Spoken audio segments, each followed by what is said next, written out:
We encourage the Independent Police Oversight Authority to be the one to do the investigations. The report I had when I left the ministry is that they had made some good progress. They reported to me they had some 6 files which are ready from the context of the riots and the violence around that time. But there has been a transition in the leadership of IPOA right now. A new commission has just been put in place, and the work of IPOA is led by commissioners. It's not led by the secretariat. So the delay in the last 2-3 months could be associated to the leadership transition by IPOA. Ashley and George, you have follow-ups. Ashley? All right, Your Excellency, you have made a name for yourself as a defender of human rights. Are you proud about the events that occurred in June this year? I mean, this led to deaths of young, innocent Kenyans. Where does this sit as, to you, the professor of human rights, not as the deputy president, but as the professor of human rights? Any Kenyan, not to mention a professor of law, who would be proud by what happened in our country, June, July, from whatever angle, would be inappropriately doing so. Because those events were extremely painful to the country. They were unnecessary, if I may say so, because there is a way of processing democratic encounters, and there's a way in which the balances between the protection of public safety and the expression of individual rights and freedoms must help us navigate peaceful and orderly society. So to answer your question, I wouldn't be proud at all.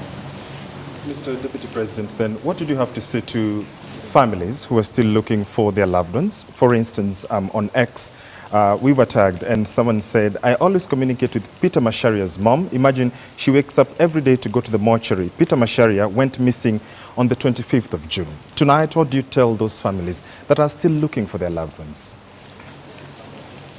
To the families who lost their loved ones or whose loved ones are still missing, I would say that it's unfortunate that this country went through what it went through in June, July.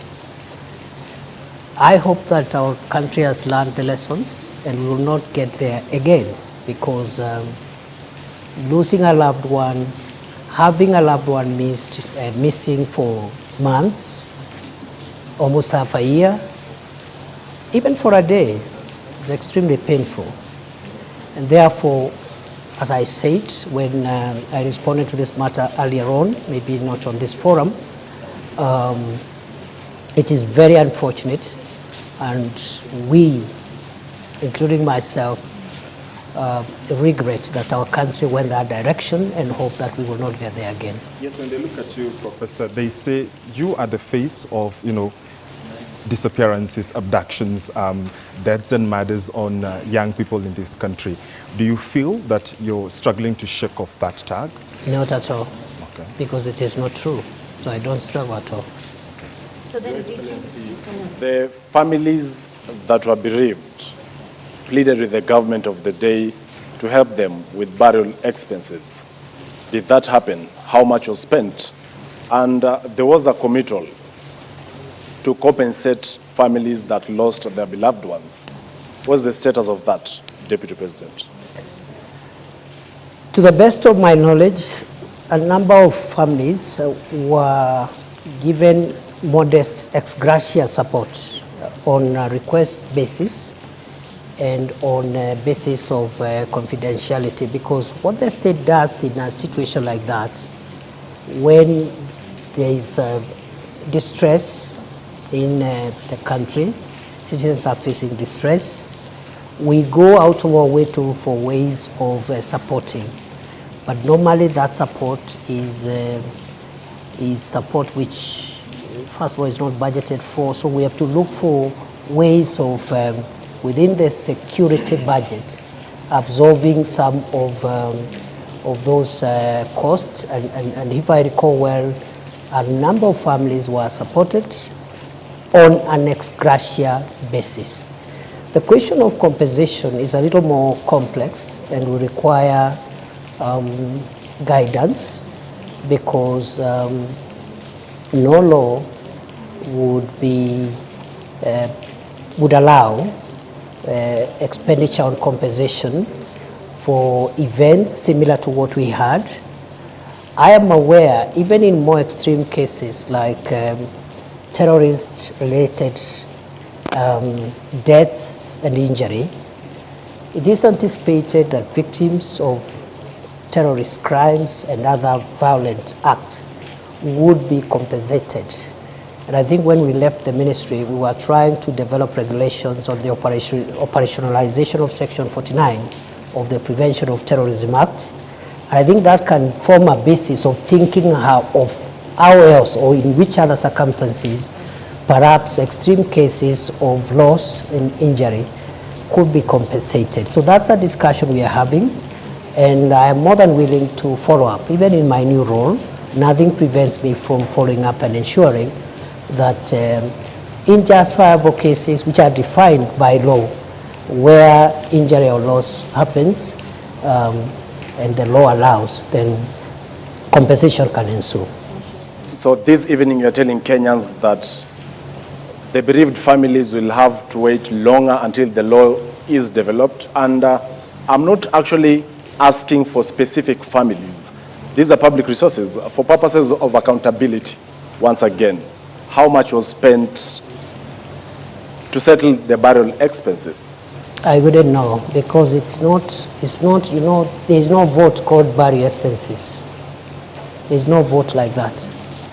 So this is ex gratia support, not just for these cases, many other cases every day that the state deals with are done ex gratia within the security operations budget, and therefore it's not possible to pinpoint this amount was used for burial because of the lack of a specific vote line. On the time frame for compensation? What about? What time can they wait? For how long can the law be developed? I am not sure, but we will do our best to make sure that cases where we form consensus, national consensus that require compensation are onboarded, because even in the extreme and glaring cases of terrorism, I've told you, it has taken, I think now, quite a number of years since we enacted the Prevention of Terrorism Act to operationalize that section. So I'm hoping perhaps within the year, within the coming year, we can work with the new leadership in that ministry and other stakeholders in the normal way government works and process perhaps regulations on the operationalization of some of these issues. As to whether that can be expanded beyond terrorism-related incidents, that is a discussion again which we can open up to stakeholder input and have it dealt with. It's clear, Mr. Deputy President, that the tag behind you, and you know, my colleague Mashima Kapombe mentioned it when we mentioned that we were having this interview, is not a very rosy one. And one person in particular called you the butcher of Tharaka. I have two important questions I'd like to understand. Because President William Ruto addressed the nation on the night of June 25th when protesters breached Parliament. He told the nation that that was a treasonous act perpetrated by crooks and criminals. Do you believe that the young people killed by police during the protest were crooks and criminals and not young people trying to advocate for their rights? The protests of June started as legitimate protests by peaceful Kenyans who were expressing their rights and opinions on certain issues that they felt that needed to be handled by government differently. In the course of those protests, criminal elements infiltrated those protests